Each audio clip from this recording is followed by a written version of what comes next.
Всем привет! Это Киноалания. У нас новая неделя и новые фильмы. Сейчас будем рассказывать обо всех новинках. И начнем мы с новиночки для поклонников Егора Крида. Да, вы не ослышались, мы говорим о Криде и кино в одном предложении. Все потому, что на большие экраны сегодня вышла романтическая комедия «Не идеальный мужчина», и Егор в ней исполнил главную роль. На дворе недалекое будущее. Роботы уже стали частью жизни людей. В компанию по продаже таких вот биологических роботов приходит работать Света, которая вечно не везет с парнями. Когда у одного из роботов обнаруживается программный сбой и его хотят вернуть производителю, Света упрашивает продать его ей. Она влюбляется в него, приняв технический дефект за проявление личности. Все это приводит к самым неожиданным последствиям. Снял фильм Мариус Вайсберг. Он же работал над «Любовью в большом городе» и «Бабушкой легкого поведения» и в принципе специализируется на комедиях. Главную женскую роль исполнила Юлия Александрова. Вы можете помнить ее по двум частям «Горько», комедии «Любовницы», а также сериалу «Звоните Ди Каприо». Но все же главная причина, по которой большинство девочек пойдут на неидеального мужчину, это Егор Крид. Популярный певец исполнил в фильме роль того самого дефектного робота. Причем эта роль стала для него дебютной в полнометражном кино. Говорят, даже получилось неплохо. Голубые глаза наполнены солью.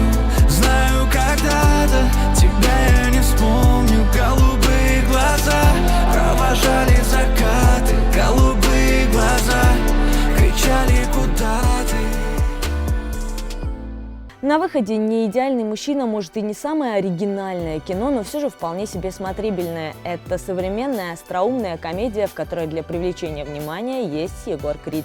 Как минимум его поклонницам это кино точно будет интересно. А теперь коротко о других новинках, которые стартуют в кино на этой неделе. Тут прям очень разные и интересные картины. Начнем с ужастика «Проклятие». Все начинается с дома, где молодая женщина убила собственную семью. Расследовать это дело берется молодая девушка-детектив.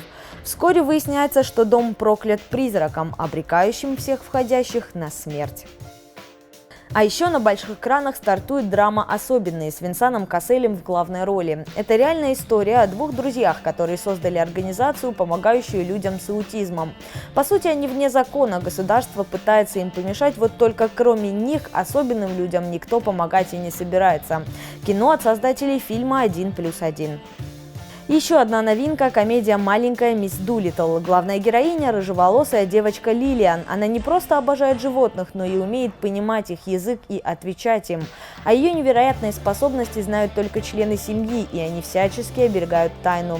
Но любым секретам в свое время всегда приходит конец, особенно если на кону стоит спасение зоопарка. В кино также показывают драму «Песня имен». События разворачиваются в Лондоне во время Второй мировой войны. Семья маленького скрипача Довидла погибает. Талантливого мальчика, как родного, принимает семья Симмонсов. А для их сына Мартина он становится больше, чем братом. В день, когда Довидл должен был дать первый концерт, никто так и не смог его отыскать. Лишь 40 лет спустя Мартину удается раскрыть тайну исчезновения юного музыканта. А теперь новинка для детей. На больших экранах показывают мультфильм «Риф. Новые приключения». Это захватывающая история отважного Алекса, рыбы-попугая, который мечтает стать супергероем. Он получает свой шанс, когда у его кораллового рифа вспыхивает таинственный поток черной жижи. Алекс и его приятели уплывают, чтобы спасти свой дом. Им предстоит столкнуться с затонувшим кораблем с сокровищами, заброшенным самолетом, злыми акулами и подводным вулканом. А теперь пришло время напомнить о картинах, которые продолжают идти в кино.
А сейчас настало время рассказать о фильме, который вам обязательно стоит посмотреть. Сегодня он тоже про роботов, вот только в отличие от неидеального мужчины, эта лента не совсем романтическая. Сегодня советуем посмотреть семейный боевик «Живая сталь». События фильма происходят в будущем, где человеческий бокс запрещен. Его заменили боями больших роботов, которыми управляют люди. Бывший боксер, а теперь промоутер в мире робобокса, находит бракованного, но очень способного робота и думает, что наконец обрел своего чемпиона. Одновременно появляется его 11-летний сын, которого наш герой и не знал. По мере того, как робот пробивается к вершине, обретшие друг друга отец и сын учатся дружить. «Живая сталь» вышла на большие экраны в 2011 году и оказалась эдакой смесью Рокки и трансформеров. Да, здесь был бокс, здесь были роботы, они дрались, причем очень реалистично и эффектно, однако экшен здесь не самое главное, куда важнее отношения отца и сына. Режиссер фильма Шон Леви, он же, кстати, работал над созданием обеих частей «Ночи в музее» и «Розовой пантеры». Обаятельное, доброе, атмосферное кино он делать умеет. Главную роль же в фильме исполнил Хью Джекман, его сына сыграл Дакота Гойо, а за красоту отвечала Эванжелин Лили. «Живая сталь» — это отличное семейное кино, которое одинаково зацепит как взрослых, так и детей. Это лента про вечные ценности, взаимопомощь, поддержку, готовность меняться, про взросление.